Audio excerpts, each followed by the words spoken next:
a matchup for the UFC heavyweight division title.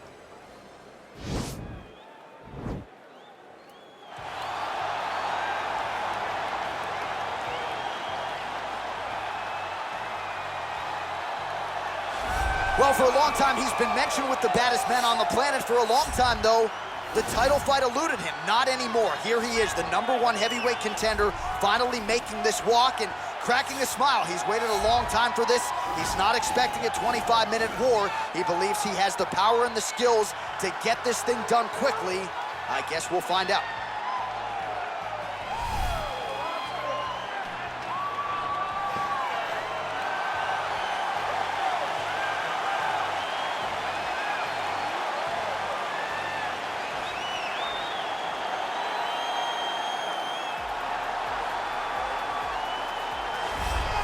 All right, so here he is making his way to the octagon for another heavyweight title defense. This has been the baddest man on the planet now for several years, and he has taken on all comers more often than not, leaving them twitching on the canvas, knockout power for days. The question is tonight, with a challenge like this, can he walk out the way he came in as the undisputed UFC heavyweight champion of the world?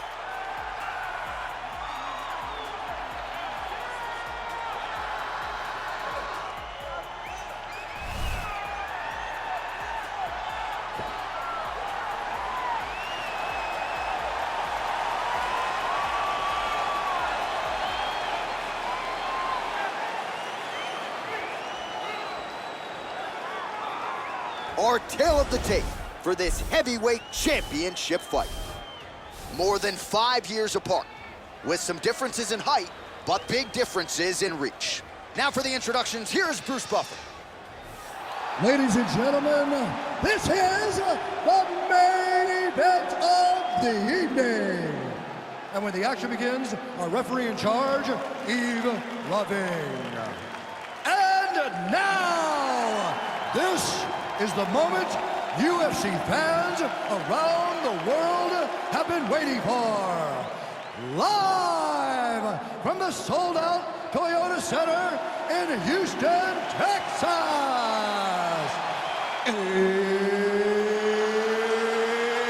It's time!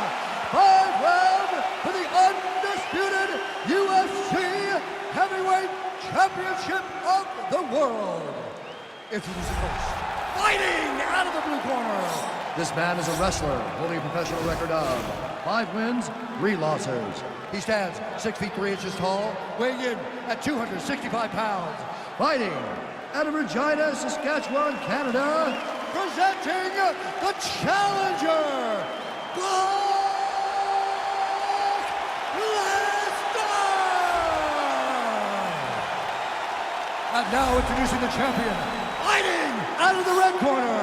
This man is a wrestler holding a professional record of 24 wins, 1 loss. He stands 5 feet 10 inches tall, weighing in at 155 pounds. Fighting out of Makhachev, Russia, presenting the reigning, defending, undisputed UFC heavyweight champion of the world, Islam Makhachev.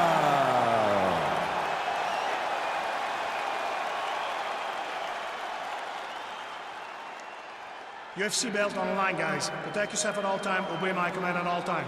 If you want to touch love, do it now, go back to your command.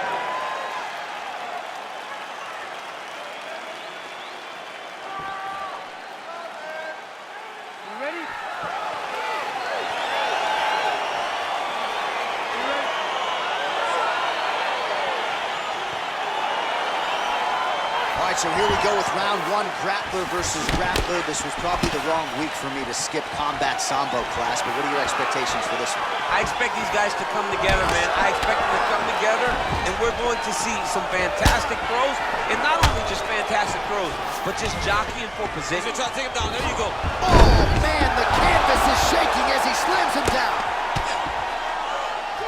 All right, so you got to be careful playing on the ground with this guy. You don't want to mess around for too long. All right, so pretty good damage here with the ground and pound. Nothing superficial about these strikes. They are intending to harm. Oh, yeah, he's landing very accurately, and he's landing to get damage off. Oh, trying to pass here, but Dikembe Mutombo style, he gets denied. Block! Great job blocking that pass by the bottom fighter. Strong bottom work here, staying busy. Crazy accuracy and efficiency with these ground and pound strikes here. And if you're the opponent, you got to intelligently defend or the referee's going to stop it. Got to defend. But you can see him now starting to gain posture, and the intensity at which he's throwing these ground strikes is starting to improve. It's starting to elevate because he knows that he can get the finish. Well, there are few things more fun to watch in mixed martial arts than these type of transitions and scrambles on the ground. High-level grappling can really be entertaining. All right, side control now, DC. You know he's in his element on the ground. A lot of tricks up his sleeve. A lot of tricks. A lot of top pressure being applied here. All right, trying to pass here. As Glover Teixeira might say, not today. Not today. Great job of following with the hips, keeping those legs locked and keeping them in full guard. Bottom fighter better move. Yeah, he's got to move, John. He's got to shrimp and try to either get up or pull his opponent back into him so he doesn't have the posture to land that big damage. Oh, reversal here, DC. What a way to switch the position. Fantastic movement by the bottom fighter.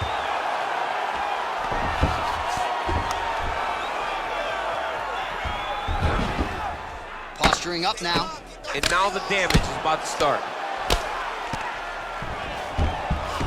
Well, he's got his back now. All right, he's very comfortable fighting off his back, DC. Now looks like he's trying to hip escape. Yeah, he's trying to hip escape or maybe look for a Kimura here. Well, anytime you are in a ground fighting situation with this fighter, you're potentially playing with fire. He jumps on a headlock. We call this in wrestling just a headlock. And if you're not careful, you can get stuck in an arm triangle. Watch triangle, watch triangle.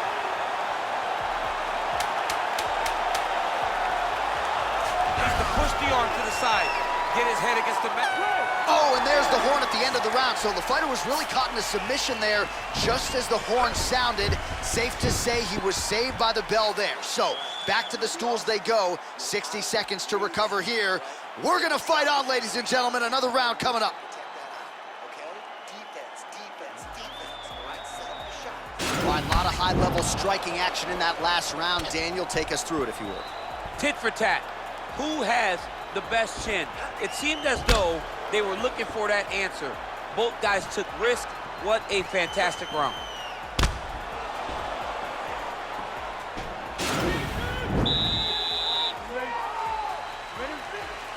Round two underway.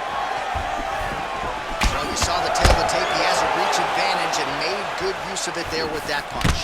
Now he gets a more dominant position with the underhook. He is going to start to drive knees over and over. You got to be careful here. You got to move.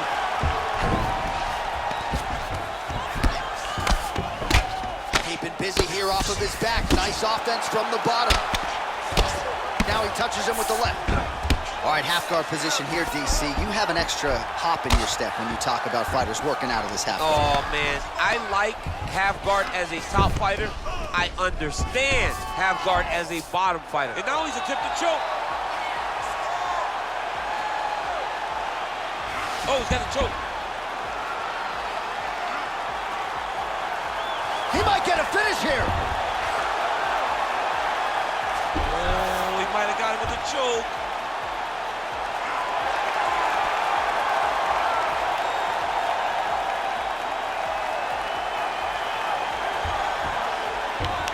And there it is! Holy smokes! Oh, my goodness, what a fight. Yeah, that is high-level grappling right there as he gets the win tonight here by way of submission. And he bided his time there. He stayed patient, waited for an opening, and then when it was there, he certainly capitalized to get the tap here tonight. All right, let's take a look back at the replay as he gets it done by submission tonight, champ. I mean, you know, this guy has such a great submission game that you cannot lay in his guard. He's so skilled, he's so tricky, and he's so good at weaving a web that gets you lost in it that he made him pay for it tonight and got the submission victory. All right, so there is the consensus baddest man on the planet, the undisputed UFC heavyweight champion, your winner tonight by way of submission. He leaned on the grappling. That was the path of least resistance, and that is the man they are all chasing for UFC heavyweight gold.